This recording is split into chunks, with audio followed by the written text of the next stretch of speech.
സിദ്ധാർത്ഥൻ്റെ കുടുംബാംഗങ്ങളെ കണ്ട്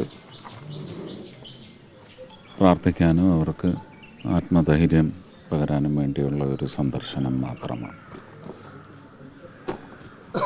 ഇന്നലെ വിദ്യാർത്ഥി സമൂഹത്തിൻ്റെ ഒരു പരിച്ഛേദം നടത്തിയ സമരത്തിൻ്റെ ഒടുവിൽ ഉപവാസം അവസാനിപ്പിക്കുന്നതിനും പങ്കെടുത്തിരുന്നതാണ്.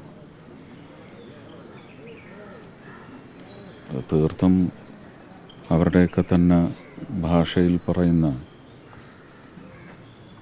വളരെ നികൃഷ്ടമായ പൈശാചികമായ ഒരവസ്ഥ വിദ്യാർത്ഥി രാഷ്ട്രീയ മേഖലയിൽ എത്രയോ വർഷമായിട്ട് നമ്മളിത് കാണുന്നു അല്ലേ. ഓടിച്ചിട്ടെറിയുന്നു, ആറ്റിൽ ചാടിയതിന് ശേഷം എറിഞ്ഞു കൊല്ലുന്നു. സൗഹൃദം വളർത്തേണ്ട ഒരു പ്രായമാണ്, സ്നേഹം പാകി വളർത്തേണ്ട പ്രായമാണ്. വിശ്വസിക്കാനും ബുദ്ധിമുട്ടാണ്. സത്യാവസ്ഥ ഉറപ്പായിട്ടും കണ്ടെത്തണം, അതിക്രൂരമായി ശിക്ഷിക്കപ്പെടണം എന്ന് മാത്രമേ പറയാനൊക്കൂ. അവരുടെയൊക്കെ അച്ഛനമ്മമാരെ ഓർത്തും ദുഃഖിക്കാൻ മാത്രമേ നമുക്ക് സാധിക്കൂ. ആ അച്ഛനമ്മമാരെന്ത് തെറ്റ് ചെയ്തിട്ടാണല്ലേ. എല്ലായിടത്തും പോയി പറയുന്നത് ഇനി ഒരു കുഞ്ഞിന് സംഭവിക്കരുത്, ഒരു കുടുംബത്തിനും ഇങ്ങനെ ഒരു വേദന അനുഭവിക്കേണ്ടി വരരുതെന്ന് നമ്മൾ എല്ലായിടത്തുനിന്നും കേൾക്കുന്നതുമാണ്, നമ്മളും പോയി പറഞ്ഞുകൊണ്ടേയിരിക്കുന്ന കാര്യമാണ്. അതിന് രാഷ്ട്രീയ വ്യത്യാസമോ മറ്റ് ഒരു മതിൽക്കെട്ടുകളും കണ്ടിട്ടില്ല. പക്ഷെ എന്നിട്ടും പിന്നെയും സംസാരിക്കുന്നുണ്ടെങ്കിൽ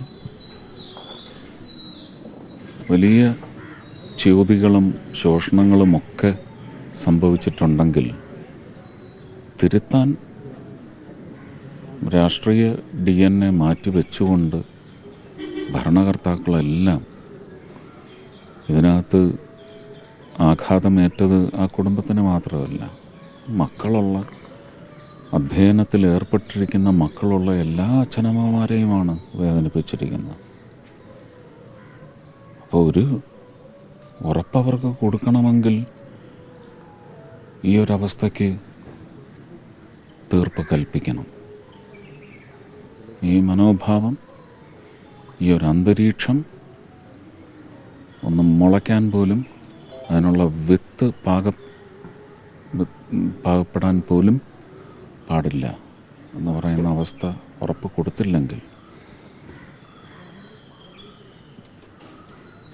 സമൂഹത്തിൻ്റെ ഒരു തിരിച്ചടി ശക്തമായിരിക്കും. അതിന് ഒരു രാഷ്ട്രീയത്തിൻ്റെയും പിന്തുണ അവർക്ക് ആവശ്യമില്ല. സമൂഹത്തിൻ്റെ മനസ്സെന്ന് പറയുന്ന എല്ലാ വിഷയങ്ങളിലും ഫെർമെൻറ്റിങ് പ്രോസസ്സിലാണ്. ആ ഒരു ഫെർമെൻറ്റേഷൻ വലിയ സ്ഫോടനാത്മകമായ തിരിച്ചടി ഇതിനെ പിന്തുണയ്ക്കുന്നവർക്ക് ഉറപ്പായിട്ടും കിട്ടിയിരിക്കും. അതിൻ്റെ കൂടെ ഒരു പൗരനെന്ന നിലയ്ക്ക് ഉറപ്പായിട്ടും നിൽക്കും.